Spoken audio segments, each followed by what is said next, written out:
But then came the dispute. Who's going to put al-Hajar al-Aswad, the black stone, in its place?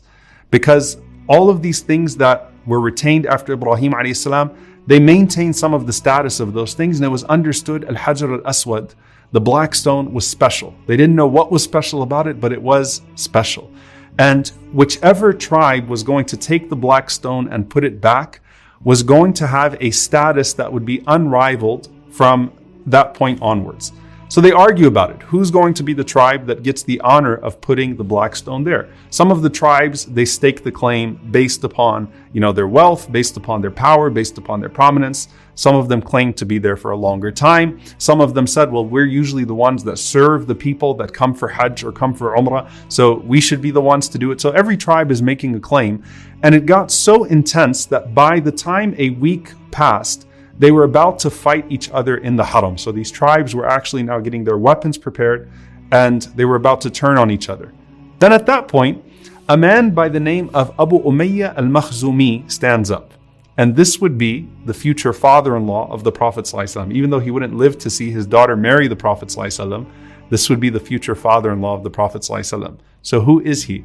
Well, I'll give you a clue. He's the father of a woman who helped the Prophet ﷺ in a similar predicament during Hudaybiyah. And that is Salama radiallahu ta'ala anha, who would famously advise the Prophet ﷺ on what to do when they were unable to move forward for Umrah in Hudaybiyah. So this is Abu Umayyah al-Makhzumi. He's also a very wise man, clearly, and you can see that Salama radiallahu anha inherited some of that from him. He says, listen, we're not going to solve this amongst ourselves. All the tribes are going to make their claims, but let's agree that the first person to walk through that gate of Bani Shayba, which is known as Bab as-Salam, whoever comes through that gate, we're going to give them the ability, give them the choice to put the black stone as they see fit. وَرَضَوْا بِحُكْمِهِ, and everyone be pleased with his judgment. So they said, okay, fine, that makes sense. So let's keep it random. So they sat down and they're staring at that gate to see who's going to come through. And Muhammad sallallahu alaihi wasallam walks through that gate. He was not a rich man, he was not a powerful man, but Al-Amin, Radina. They said, he is the trustworthy one. We're pleased. He is the trustworthy one. We're pleased. They knew the character of the Prophet ﷺ, and so they were happy that the Prophet ﷺ was going to be the one to carry out that task.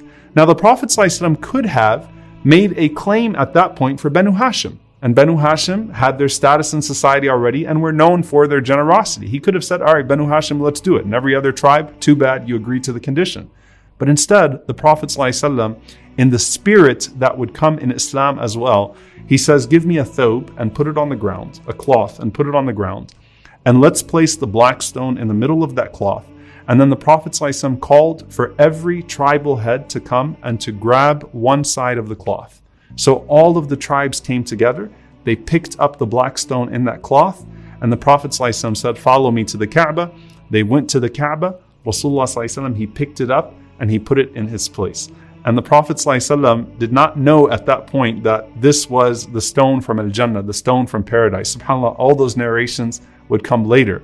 But he saved them, sallallahu alaihi wasallam, from bloodshed. He saved them from taking that time, which was supposed to be a unifying moment in Mecca, and turning into a divisive moment. And the Prophet ﷺ also once again solidified his reputation in society as a man not just of high moral character, but a man who always wanted good for the entirety of Mecca, not just his people.